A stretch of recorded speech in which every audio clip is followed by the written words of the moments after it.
learns help students in making well-informed career choices and decisions. So, how does Commerce Clave community actually works? It is very simple. Just go to the Commerce Clave community website, that is commercecommunity.commerceclave.com. Create your account by entering your details, and you are ready to ask career-oriented questions from hand-picked mentors from all across the country. The best part about this community is that you can book personal counseling sessions with these professionals and get valuable career choices and advices. Check out community.commerceclave.com today, and we look forward to having you all as a part of our community. Now, as we move forward, I would like to invite the moderator of the session, Mr. Ashutosh Kashyap. He has been the part of startup ecosystem for past 3 years, and his first startup was Connect My Edu. And right now, he is working as the incubation manager at JCEC. Over to you, sir.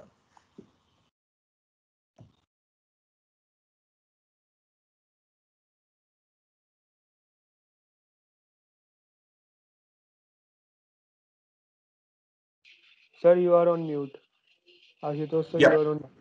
myself. So yeah, hi guys, good afternoon, and thank you everyone for coming. And I hope everyone is enjoying the session. So I would like to introduce the guests of the event. So our first guest is Mr. Utsav Tambi, and just 1 second, give me a second. There is some technical issue here. Just 1 second, guys.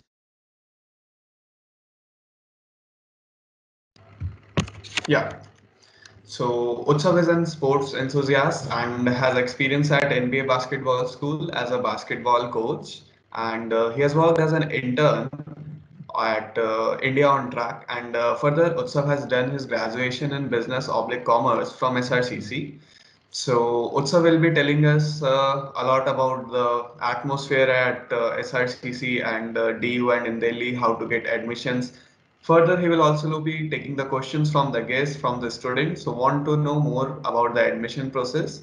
So handing over the event to you, Utsav, and best of luck.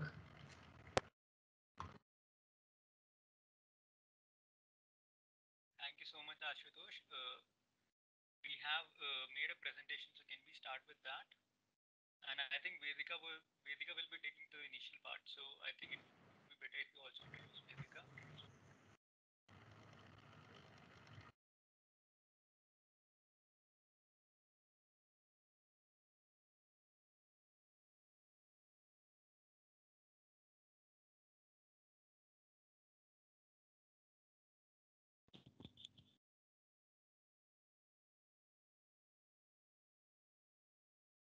Am I audible?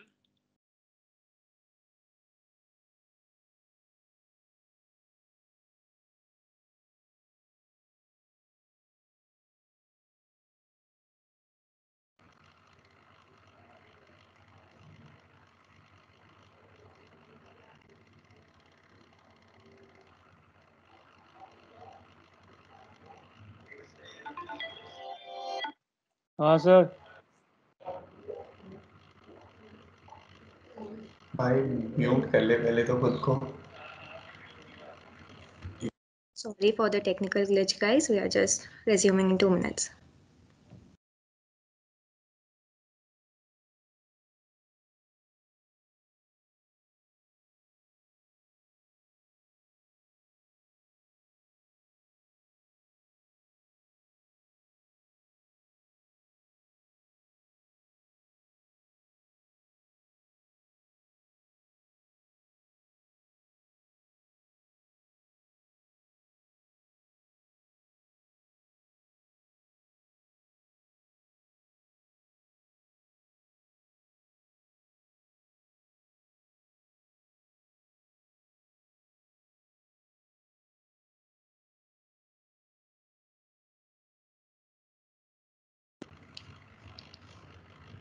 So, Utsav, tell me a little bit about yourself.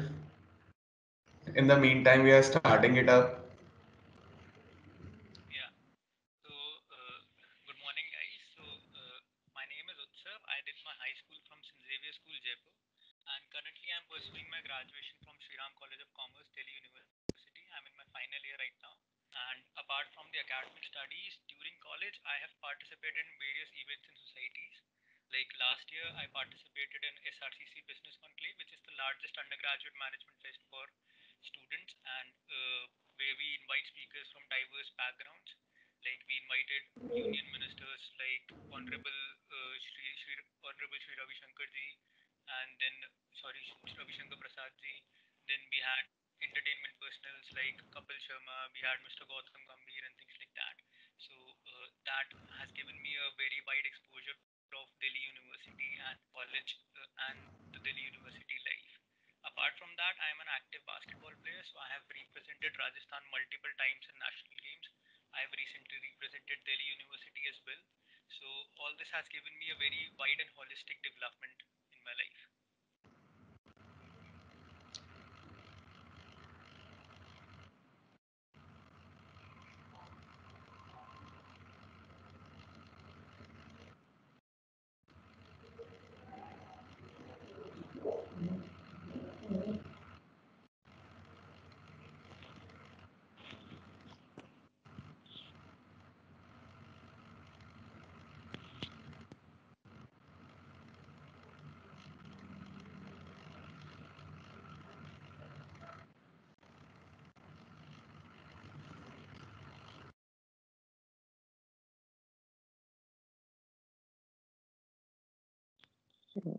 Utsav sir, are you able to see my screen? Yes, I am able to see the screen. So you can now start with the presentation. Yeah, Vedika is taking the initial part, Siddharth. So I think it would be better if we introduce Vedika and then she'll take the initial part and then I'll take the later part.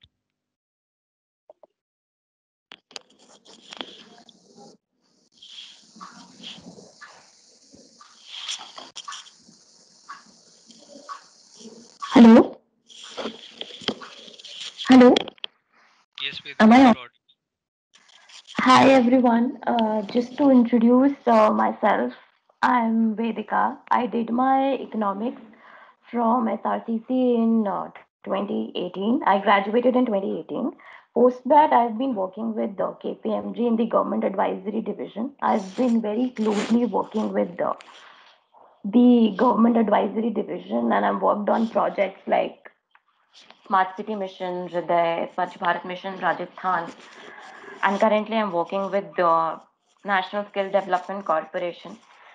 So it is really nice meeting you all Had to here. stop some technical issues from our side, and of course, we won't keep you guys waiting. And I would like to introduce our next speaker over here. She has also joined. So her name is Vedika Agarwal. So hi Vedika, welcome to the session. Hi Ashutosh, thank you so much for having me here. Okay, guys. So I would like to give you a brief introduction of Vedika so that you guys do know. So Vedika is a CA. She has done her graduation in accounting and finance from University of Calcutta and has recently completed her LLB from Vidyasagar University. Vedika is currently working as an assistant manager in the field of indirect tax at SK Kanodia and Associate.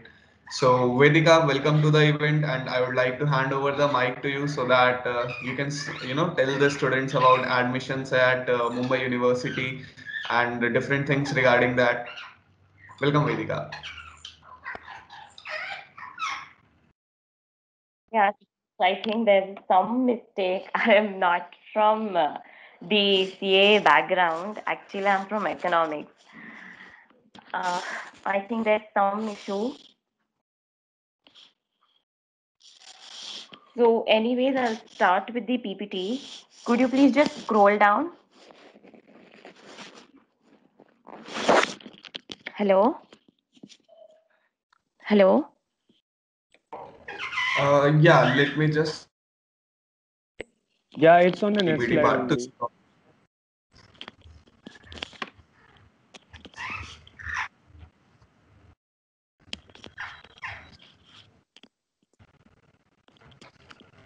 If you can just scroll down.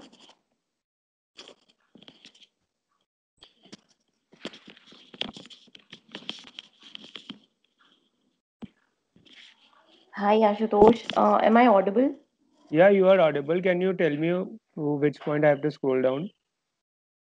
To the second slide, what to look for Yeah, I'm in a on that college. only. What to look for in your university? Just the slide just above this, the above Mumbai University.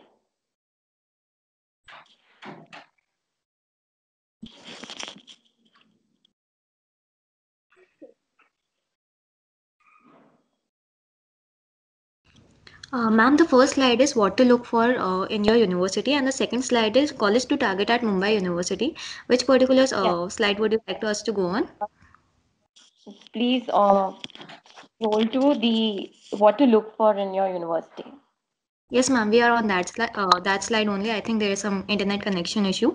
We are on that slide only. Okay, great. Thank you so much. So, guys, I wanted to really tell you to really keep these points in mind while you actually go and select which one college to actually go for. Because right when we graduate out of 12th, we actually have no clue where to go, on what basis we should select a college, university, should we select a course, should we select a college, should we select the city. So we're all very confused. So I just have some pointers that I have, written down here basis on the basis of my experience. I was also very clueless when I started out, but here is a few points that you could actually look for. That first of all, that you need to select the university on the basis that it is very adaptable. So I graduated out of Delhi University, and I found that the syllabus was very much backward. This is in no way to tell you that it is not good, but I did not find them very relevant to the current scenario, right? The world has grown by leaps and bounds, but still the syllabus is still outdated, right?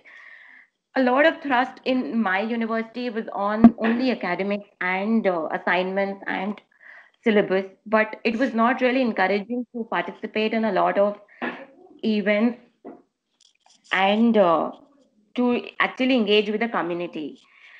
The third, that we are all focused on only placements and we just want to graduate out of a college with just a placement, but we what do not look is actually the support that the university gives, the be it the alumni network, be it engaging with the professor community, be it getting the personal development through the university with the help of your peers. And the most important of all is make sure that your university is financially accessible. It is easy for you to travel and rent a city that you're actually selecting. So let's say you are getting the best of the colleges, but it's not financially viable, then it doesn't make sense. You have also to look at the ROI part. So I hope that you include all of these points in your decision matrix when you actually decide which college and which university are you going for. So could you please just slide to the next, move to the next slide, colleges to target at the Mumbai University? Yes. So I'm hoping that most of you are from the economics and the commerce background, and you'll most probably be looking for courses in the BCom and BA Economics, BMS, BFA kind of courses. So here is the list that I've prepared for Mumbai University that you can actually target. These are the top colleges in Mumbai University.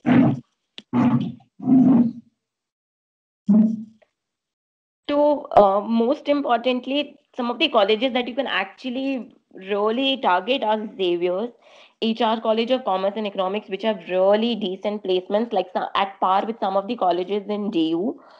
And then comes Narsi Monji. They have very classy placements. You are performing well in the top 5%, you'll be doing great. Obviously, the choices matter a lot depending upon the course that you want to go for. Next slide. Why Mumbai University?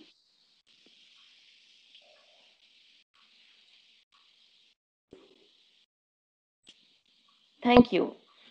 Uh, so, I'd like to tell this very interesting thing that I got to know about Mumbai University, which was not there in my university. That the best feature about Mumbai University is the locational advantage, as well as this facility for earn and learn. Like most of the colleges in Mumbai University have their classes from around 7 to 11. So you have like the entire day left to explore the city, to try and to engage in experience, to dabble into different activities that you really want, and will also give you the time to actually understand what you really want to do with your career and future. So this is the advantage that Mumbai University allows you, and the colleges actually encourage you to go and look out for the things that you actually want to do. Apart from this, uh, being in the city of Mumbai, it offers you great locational advantage. It is the financial hub of a country, and you can actually look for a lot of internships, paid opportunities, and especially with the COVID, there are a lot of freelancing opportunities and digital remote working, wherein you can explore and deal the opportunities in the city. The third is obviously the festive vibe. Mumbai is a very happening city, and it's a great city to be in and to explore. So these, I mean, I will not really say that the colleges in Mumbai University are best of the best, but yes, if you are, let's say you are trying to pursue a CA and you would need a lot of time to invest in your preparation, then Mumbai University will give you a very great advantage as compared to, let's say, DU, which have a very rigorous academics and expect the students to actually attend the classes, let's say from 8:30 till 2, 3, 4, which not gives you a lot of time to focus on your CA preparation.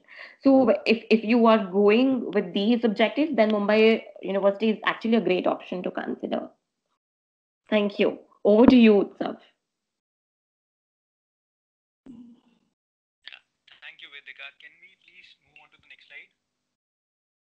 So now we are going to discuss what are now we are going to talk about Delhi University, and let's discuss what are the courses that are being offered there. Have we moved to the next slide? Because I cannot.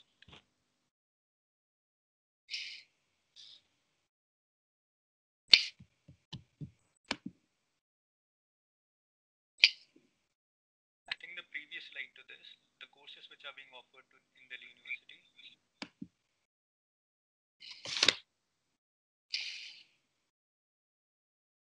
Yeah, so Delhi University offers around 6 courses for students for commerce and economics side. And these 6 courses are on your screen right now, which includes BCom Honors, BA Economics Honors, BCom Program, Bachelor's of Management Studies, also called as BMS, BBA in Financial Investment, and Bachelor's of Business Economics. So the admission criteria for the top three, the three here in the first are merit based.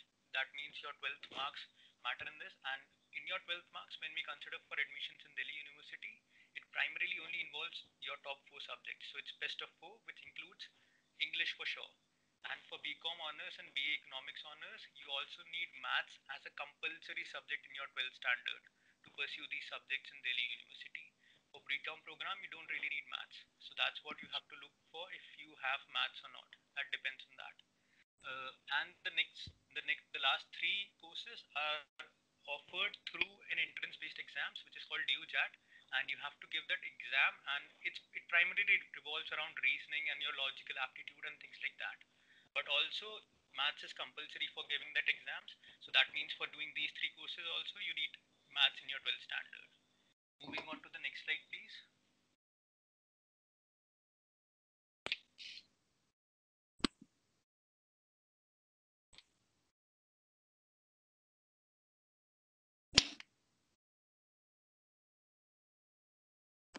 Yeah, so colleges to target at Delhi University. So there is no big difference between these colleges, but the initial 3, 4 are really good, and then we have a tier 2 kind of thing, but all of them are generally good. So these are some of the colleges that you can target in Delhi University, which involves Sri Ram College of Commerce, Shahid Sukhdev for BMS, Lady Sri Ram College for girls, and Miranda House for girls, especially.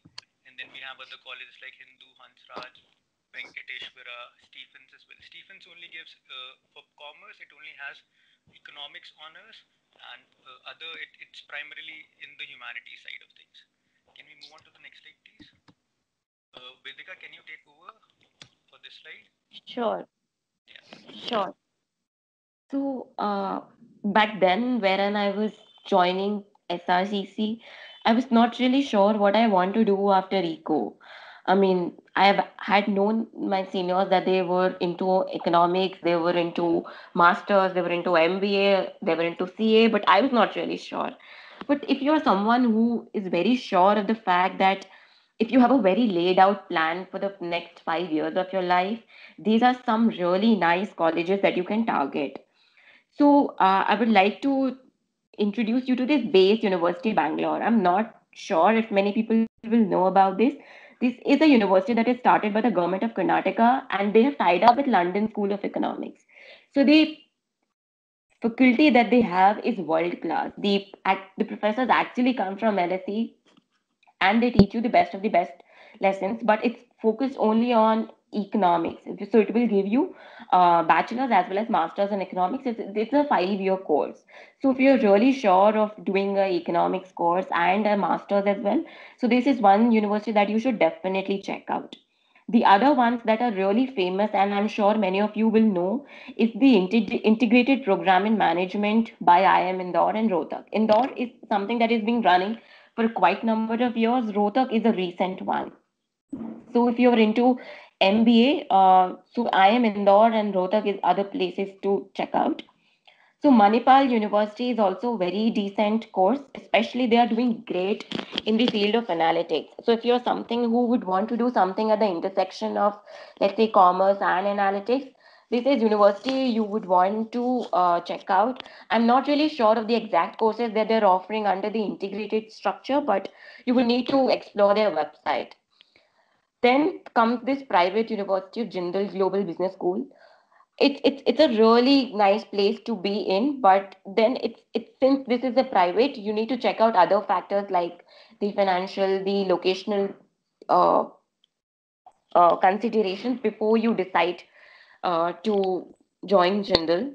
Then the Narsi Monji Institute of Management. Narsi Monji is a very good college for MBA, and you might want to look at their integrated program if you're sure of doing a BMS or a BA, BCom, and MBA. So these are the colleges that were not really heard of. Like when I was in class 12th, I did not know any of these six colleges, but now I wish I could have just somebody would have told me that these are also the options which you would want to consider, because right after college we're all struggling with CAT entrances, and this is something which we could consider when we are making the choice right after 12th. So if you're someone who is sure of what they want to do right after their graduation, so think about it and try to consider the period of 5 years if you really want to invest 5 years in education, or you want to go for management after experience. So after these considerations,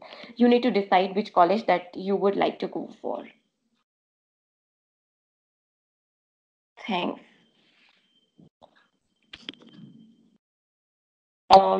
I think I'm done. Can we move to the Over next to slide? you, sir. Yeah. So now, after knowing about these top colleges and their amazing programs, let's answer this important question. Does every student of top colleges get good placements? Now, in disclaimer, first I would like to say that placements is not the end goal for everyone. I'm just using placements because that's a common objective for most of them. Like 40 to 50% of students from say my college SRCC are planning for placements, but many others are going in different career streams. For example, many are pursuing UPSC civil service exams to become IAS officers. Many are going for entrepreneurship. Some are going into sports as a career option. So it's not limited to just placements, but I'm using placements to give you an idea of what's making the difference. So yeah, does every student of top colleges get good placements? The answer is actually no. When I was in 12th, I thought that when I'll get into SRCC, life will be sorted. Like everything will be served on a platter, and I'll get good placements. Everything's gonna work out. But that's not how things are actually going in. It's a top college. Many students get great placements. Some get decent placements, and some might not even end up getting any placements. So So you have to, understand that what actually makes that difference. Can we move on to the next slide? And also same thing goes vice versa. If you don't get the top colleges, that it doesn't mean you're not going to get good placements or your life is not sorted. Things are going to work out slowly. So now this is an important question and this needs to be answered. Like what actually creates this difference in placements and career paths between different colleges and even students within those colleges? And can you stimulate it elsewhere? That is to say in other colleges as well. If you don't end up getting the top college, can you still have the opportunities that the students of top colleges are getting? My answer to that is yes. But first, let's understand what actually is creating this difference in placements and like career paths. So let's just step back a bit and look at it with a very broad perspective and very broad sense. So like I told you, let's take Delhi University in consideration. So top colleges in Delhi University for Commerce take admissions on the basis of your 12th exams. And say a top college like SRCC's cutoff goes to like 97.5%. You don't get admissions to SRCC if your percentage is lower than that. Higher than that, you are going to secure a seat in the college. And let's just say 3-4 colleges behind that is say Hansraj or Hindu. They take around 95%. Like their cutoff goes around 95%. So this is primarily a difference of 2.5% in 12th standard. And when we see it in a broader lens in terms of best of 4, it amounts to 10 marks. So that means if one student is securing 10 marks less than the other in the 12th standard, there'll be this difference in colleges. One will get the top college, the other will get 3 or 4 lower college. But is there any difference in intelligence between a 97.5 and a 95%? Is the difference that huge? Because when they'll be graduating, one will getting an average package of 7 to 8 lakhs and the other will be getting an average package of 4 to 5 lakhs. So does that 10 marks make that difference? And I don't even say it intelligence, I say it the skill of giving exams. One is better at the skill of giving exams and the other is not by just 10 marks. So I don't think that's the thing that's really making that difference. So then what else is making the difference? And this is considered like SRCC is successful because we get top students. That's not actually the case. It's just 2.5%. It's not that big. So now then you enter college, then you see ki, chalo, academic knowledge would be different. That the teachers would be different. The course that is being taught to you would be different. The education environment would be different. So what's actually different? Let's look into that. So we are considering now academic knowledge. Every student studies with the same book. Every student has the access to same book. And I'm talking about SRCC. I've been to SRCC. Many students don't even go to classes. So my flex when I was in 12th standard was ki SRCC chale jaunga. So the best teachers in the country will be teaching there. But many students are not even entering the classes. They go for like 20%. Their attendance is 20%, 15%. So now that's also not making a difference, right? Everyone has access to the same resources, same books, same YouTube channels that we study from and other resources online that we study from. So now let's think ki chalo for examination mein there would be a difference. Examination must be making the difference between students, that one is good and the other is different. So now like CBSE, Delhi University is also sort of a board. So every college in Delhi University is giving every student in that particular course is giving the same examination. So that will not also make a difference because everyone is giving the same examination. If you have studied based on those resources equal to the student of SRCC, even if you are in a lower college, you will have the same amount of knowledge. So now that examination is also same. So kuch usse bhi difference nahi ban raha hai. Then what actually is making that difference? And that is what I have listed in the screen that's in front of you. There are three things that according to my observation is making the difference. One is the societies, second is internships, and third is certifications. Let's discuss this one by one. So let's take societies for example. So what are societies? Utsav, I need to interrupt you, Utsav, here. Sorry, but I think we are running against time. It's already 11:35. So I think, we need to wrap up and take questions because otherwise we'll have no time for questions. So I'm sorry, but I think we need to stop this one. So society's internship and certification students can reach out to seniors and others, and there are a lot of interesting things happening. So let's not spend more time on this one, please. And I think I would want Ashutosh to take over and ask questions. And let's take each person's questions, please, if we can do that. Yeah. Thank you, speakers. And hi everyone, I'm Paresh. So I think I would love to take your questions and answer those questions as much as you have. Ashutosh, can you moderate here?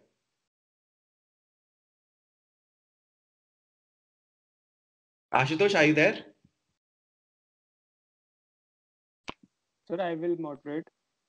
Okay. So Mudit has a question, so I will unmute him and he will ask the question. So I wanted to ask, first of all, thank you for this wonderful session. I wanted to ask that which are the good colleges in Bombay University and Jaipur also for accounting and finance? Okay, so for Bombay, I think there are pretty good colleges. So in fact, Xavier's Bombay is a good college. HR is pretty good. Mithibai is decent. So there are a lot of colleges like these. So you can just go online and get this list. Pinpointing specific colleges in Mumbai doesn't make sense as much because Mumbai University is a standard university. So top 5 colleges, decent. Google search should answer. I'll tell you something about Mumbai, and I answered this question yesterday also, that Mumbai is an expensive bet. See, Narsi Monji, for example, private college is an expensive option. Even staying in Mumbai, living in Mumbai is a very expensive option. So you should need to do a trade off between the cost benefit analysis, and that's one problem. The other problem is that there are no specific communities and societies. So, for example, unlike a Delhi university, where the North Campus is just a conglomeration of students who come from all walks of life in all parts of the country, Mumbai is isolated and broken down. So you don't really get that kind of a situation. So it's not very academic. So Mumbai is more about co-curriculars and all other activities and other courses. You will, in fact, see, Mumbai University colleges typically finish off by 12, 1 o'clock, and students are free after 1 o'clock, and they tend to do some other courses. So if you're doing a course in finance, typically a chartered accountancy, CFA, CFP, CMT, stock market, all of that, actuaries, Mumbai is a great option.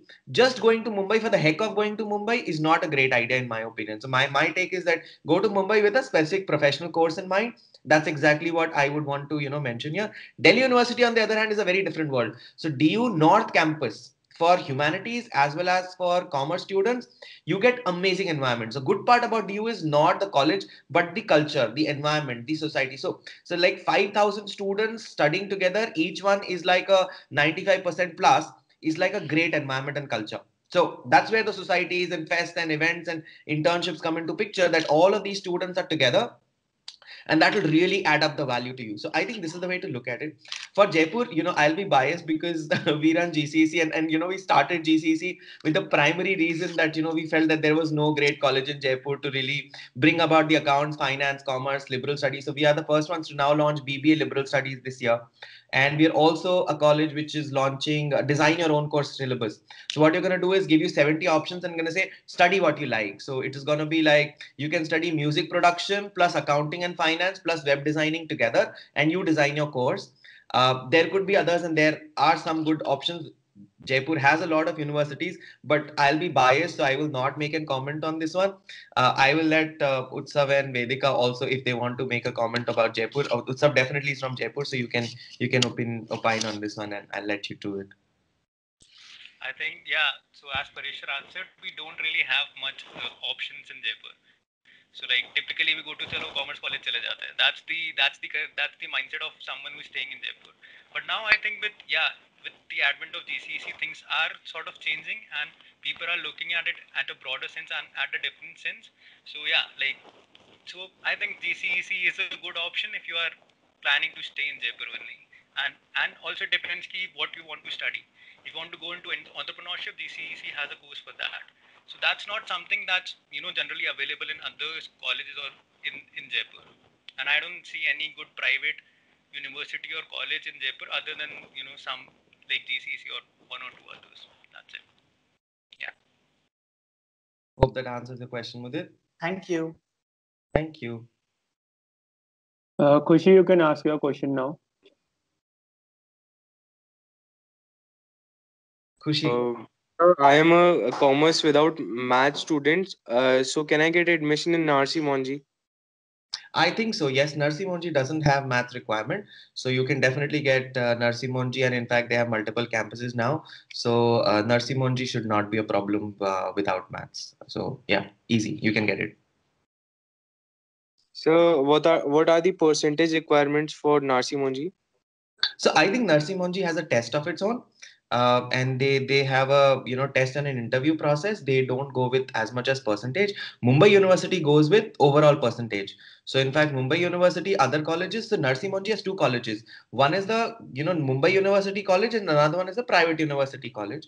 So the Mumbai University College will have a cutoff, but the private university college will be just based on an interview and a test.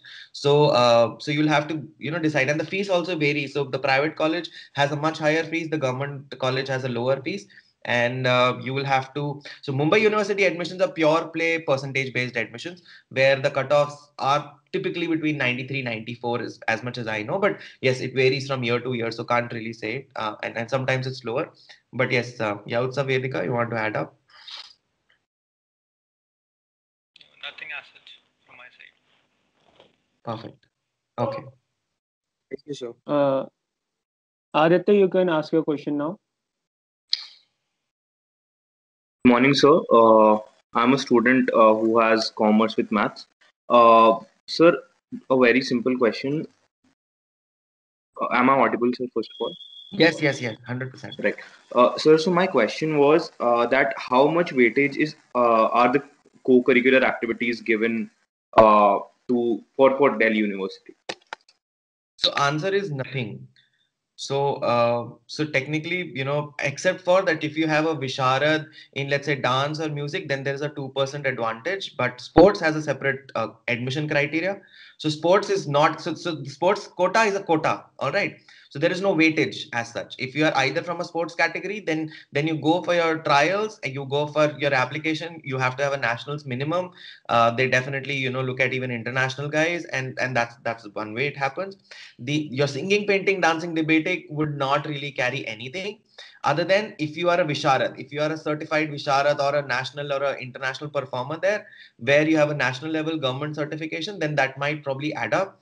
But it's pure play percentage based cutoff. So as much as I am clear, if things have changed, I don't know. But as much as I know, it's a pure play academic situation, and then you don't really get anything, especially for co-curriculars. Please add up Utsav with Vedika. I'm not sure what is the current latest. One confusion that students have when they look at extracurriculars and sports is sports say they'll add 5% to their overall percentage.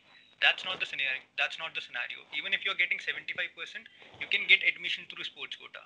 So sports quota is one particular thing, and even if you have 95% and the cutoff is 97.5%, and you have nationals, it's not gonna matter if you are not able to clear the sports trials. So it's only based on those trials. And the overall percentage is 5% is for sports quota plus ECA.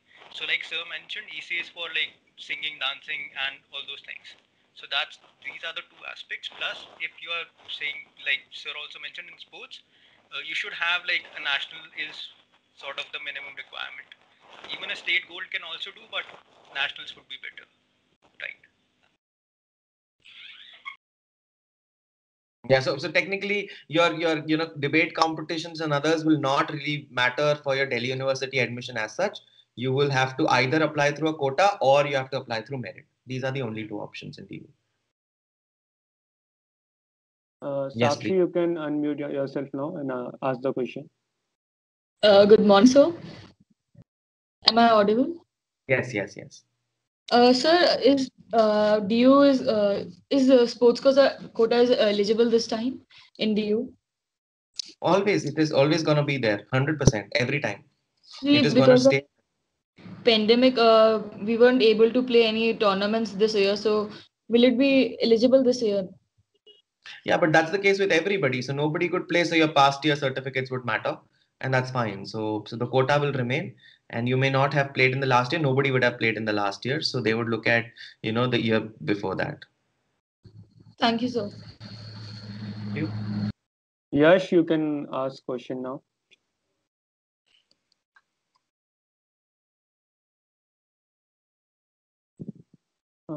He is not answering, so move to next person. Jay Aditya, you can answer the question. Ask the question now. Thank you, sir. Good morning, sir. I just had this basic question since I've come to know that since I've come to know from next year, like the batch of 22, we'd be having a combined aptitude test for like about 69 universities in India under UGC. So at that time, I guess cutoff won't matter, or would it matter? So most likely no. So I think they're going to do more like an international style, but we don't know whether it will be applicable in 2022 or 2023. So that date has not yet been announced. What has happened is that yes, definitely it has been announced that there will be a common entrance test. We still don't know whether 2022 will be the applicable year. Most likely yes, but I'm still not sure because there is no specific advisory which has come from the government right now. The other thing is that since the advisory has not yet come, we don't know whether there'll be a weightage of your percentage or not.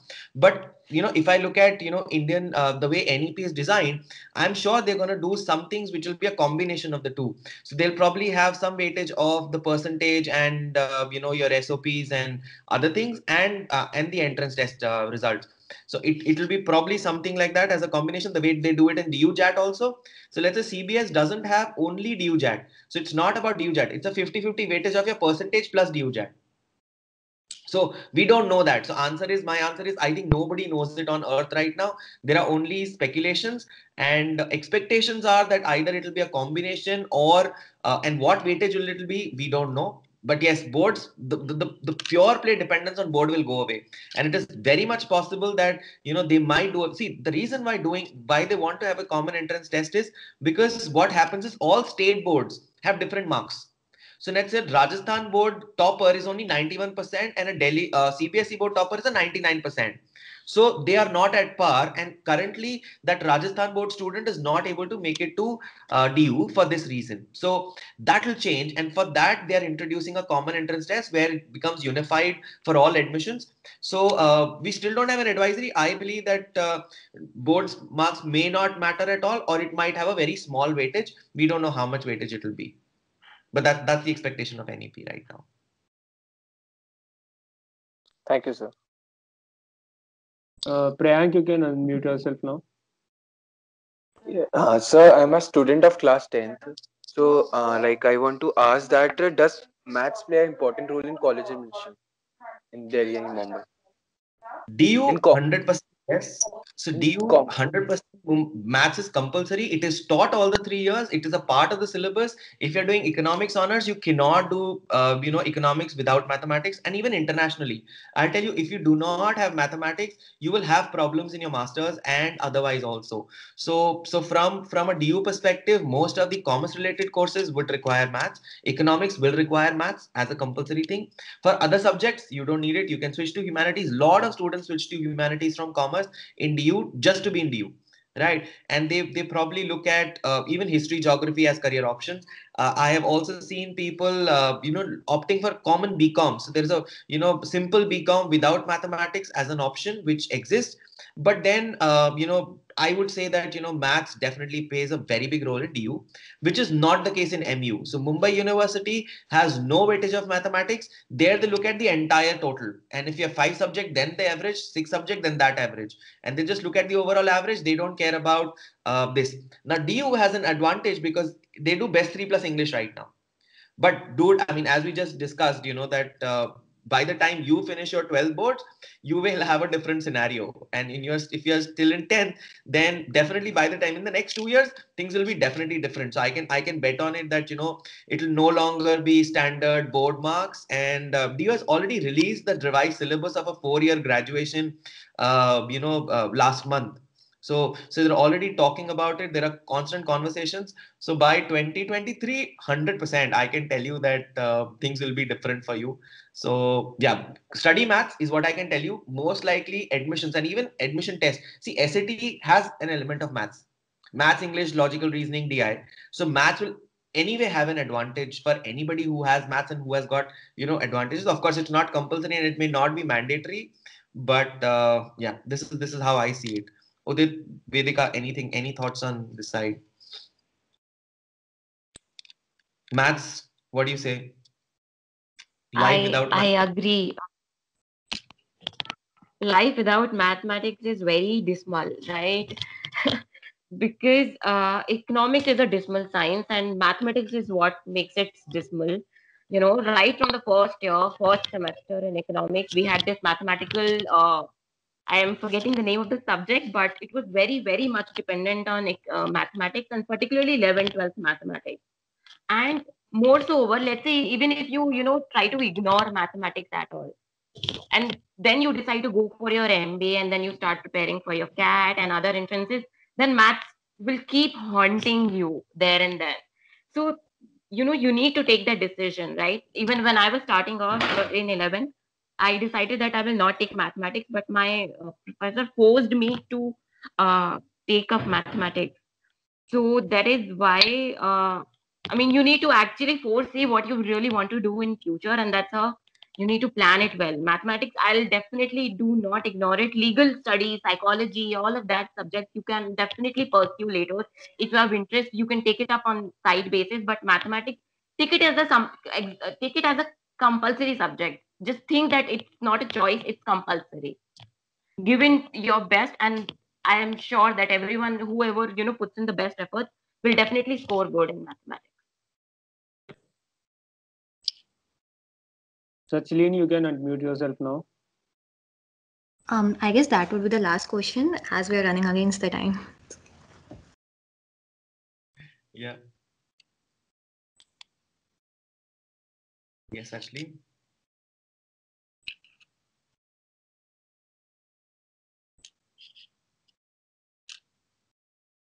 Pragya, you can ask your question now.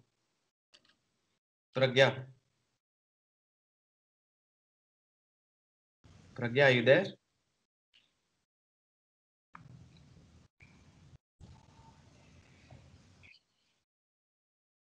Can you just very quickly check on Mehak, Yash, Vidhi? Mehak, you can unmute yourself now. Am I audible? Yes, yes, yes. So I wanted to ask, what if I don't have maths in 12th, but yet I want to get in DU university? So is there any chance if I don't want to pursue BCom?